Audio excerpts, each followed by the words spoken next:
नमस्कार प्रिय दर्शकों, हाजिर हूं मैं दीपावली महापर्व पर सिद्ध करने के लिए एक दिव्य प्रयोग लेकर, एक ऐसा प्रयोग लेकर जिसे करने से मां लक्ष्मी की सद्य कृपा आपको शीघ्र ही प्राप्त हो जाएगी।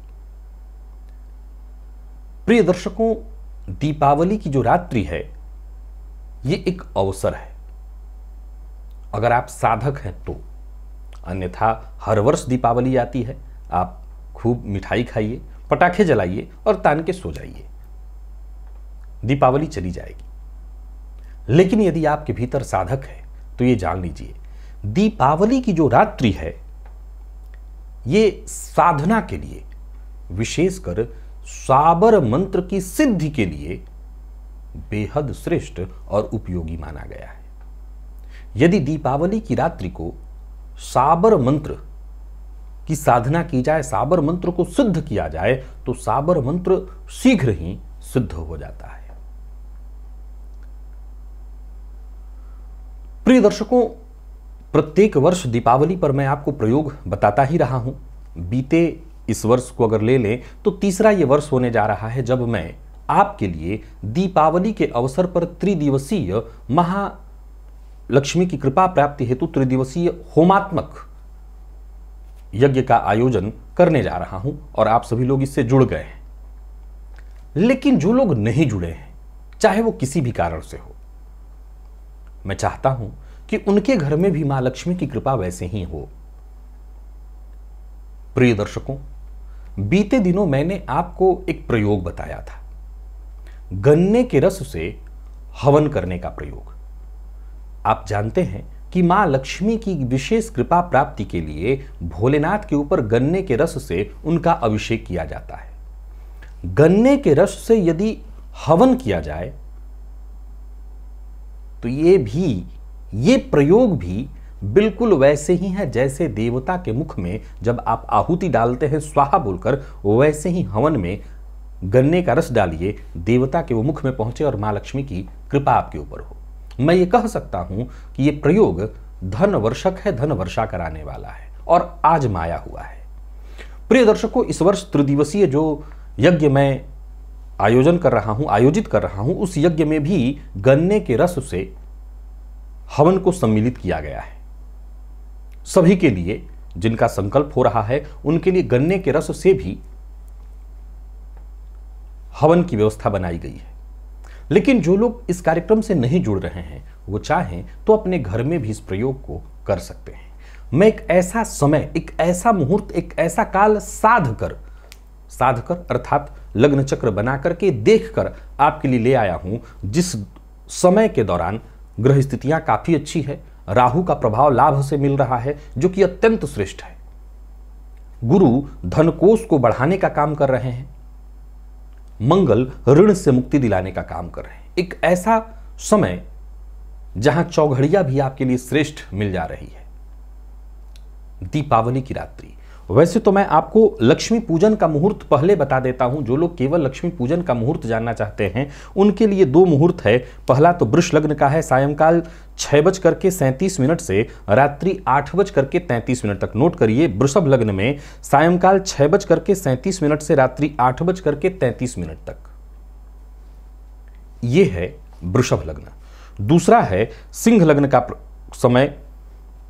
सिंह लग्न रात्रि में यह है रात्रि 1:05 से रात्रि 3:19 तक।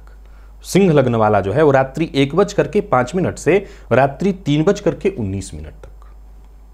ये दो मुहूर्त आपको मिल गए दीपावली पूजन के। एक निशीथ काल का भी मैं समय आपको बताया करता हूं, तो वो समय भी आप नोट कर लीजिए। निशीथ काल का जो समय होगा वो रात्रि 11:19 से रात्रि 12:10 के बीच होगा। ये निशीथ काल का समय है। इसमें भी लक्ष्मी पूजन किया जा सकता है। जो आप घर, दुकान इत्यादि में मां लक्ष्मी की पूजा करते हैं वो इस काल में आप कर सकते हैं।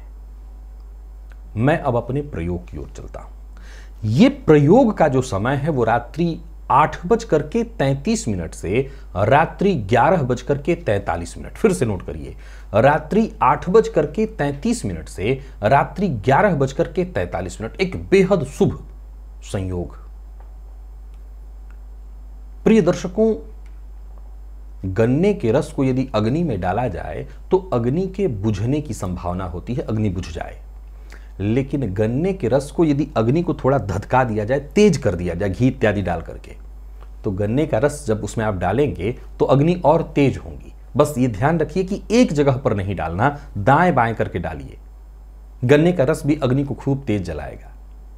और यूं समझ लीजिए जैसे अग्नि देवता अपनी जीभ लपलपा करके, और आप जैसे ही स्वाहा बोलेंगे आप अपने मुख में सीधा वो गन्ने का रस ले लेंगे। इस भाव से आपको आहुति देनी है। कैसे करना है, क्या करना है, मैं बता देता हूं। समय आपको मैंने बता दिया, आपने नोट कर लिया। इसी काल में ये प्रयोग करना है। स्नान आदि कर लीजिए, निवृत्त हो जाइए, जो पटाखे जलाना इत्यादि जो करना है कर लीजिए, और इसके बाद ये प्रयोग करने बैठिए। बाकी अपने घर की पूजा, दुकान की पूजा जो करनी है कर लीजिए, और तब भी फिर बैठिए। मैं हर बार यंत्र का प्रयोग बताता था, इस बार हवन का प्रयोग आपको बता रहा हूं, और आप जरूर करिए। मेरे साथ जुड़े हैं तब तो आपको कहना ही नहीं, त्रिदिवसीय यज्ञ में आपके लिए गन्ने के रस से हवन होगा ही होगा। लेकिन यदि आप घर में अपने प्रयोग करना चाहते हैं तो ये करिए। गन्ने के रस की व्यवस्था पहले से ही करके रख लीजिए। लकड़ी जलाने के लिए व्यवस्थित सूखी लकड़ी हो, ये ध्यान रखिएगा, और घी इत्यादि की व्यवस्था, ताकि अग्नि को बढ़िया से प्रज्वलित कर लिया जाए। हवन कुंड अगर है तो उसको घर में रख लीजिए, पूजन स्थल पर ही। स्नान करके लक्ष्मी की आराधना है तो लाल रंग का वस्त्र होना चाहिए। लाल रंग का आसन आपके पास होता ही है, क्योंकि भुवन भास्कर की आप आराधना करते हैं। लाल रंग का पात्र अर्थात ताम्र पात्र, और ये सब कुछ लेकर के आपको उत्तराभिमुख होकर के बैठ जाना है। सबसे पहले पूजन वैसे ही करना है जैसे सबसे पहले अपने गणेश जी का ध्यान कर लिया, गुरु का आपने ध्यान कर लिया, रक्षा दीपक जला दिया। यहां पर विशेष रूप से रक्षा दीपक जला दीजिए, जो कर्म साक्षी दीपक है। इसके पश्चात आचमन आपने कर लिया। आचमन करने के बाद आसन शुद्धि, स्वयं की शुद्धि, प्राणायाम आपने कर लिया। क्षेत्र के अधिपति भैरव जी से आपने आज्ञा मांग ली, प्राणायाम आपने कर लिया। प्राणायाम करके संकल्प भी आपने साथ साथ कर लिया। हमेशा मैं कहा करता हूं कि देवता से कुछ मांगिए मत, केवल मांगिए उनकी प्रीति। और याद रखिए कि कम से कम 1100 आहुति पड़नी चाहिए। गन्ने के रस से 1100 आहुति। और मंत्र बहुत सरल मैं आपको बता रहा हूं, बहुत सरल, बेहद आसान। ये सब कुछ कर लेने के बाद अग्नि को प्रज्वलित करके अग्निदेव की पूजा, गंधक्षत, पुष्प, धूप, दीप, नैवेद्य, पंचोपचार पूजन कर दिया। आहुति उसमें डाल दी, 5 आहुति घी की। अग्नि देवता प्रज्वलित हो गए। और इसके पश्चात देखिए, आहुति डालने में कई बार लोग क्या करते हैं कि बाएं हाथ से मंत्र जपते हैं और दाहिने हाथ से आहुति डालते हैं। वैसे ये उचित नहीं है, क्योंकि मंत्र और माला के मिलन से शक्ति उत्पन्न होती है। तो प्रायः यही प्रयास करिए कि मंत्र जपने के लिए किसी और को बिठा दीजिए। कोई पंडित जी हो तो उनको बिठा दीजिए, या अपने बच्चे को बिठा दीजिए कि सही से वो मंत्र जपे। और एक आदमी को, जैसे अपने परिवार के ही किसी सदस्य को, अपने जीवन साथी को, अग्नि को जलाने के लिए भी, यहां पर ध्यान रखिए, गन्ने के रस से एक जगह कहीं पड़ गया तो अग्नि बुझने की स्थिति आती है, धुआं उठने लगेगा। तो अग्नि को जलाए रखना है, उसके लिए थोड़ा समय समय पर घी डालना होगा। एक आदमी को उसके लिए रख लीजिए।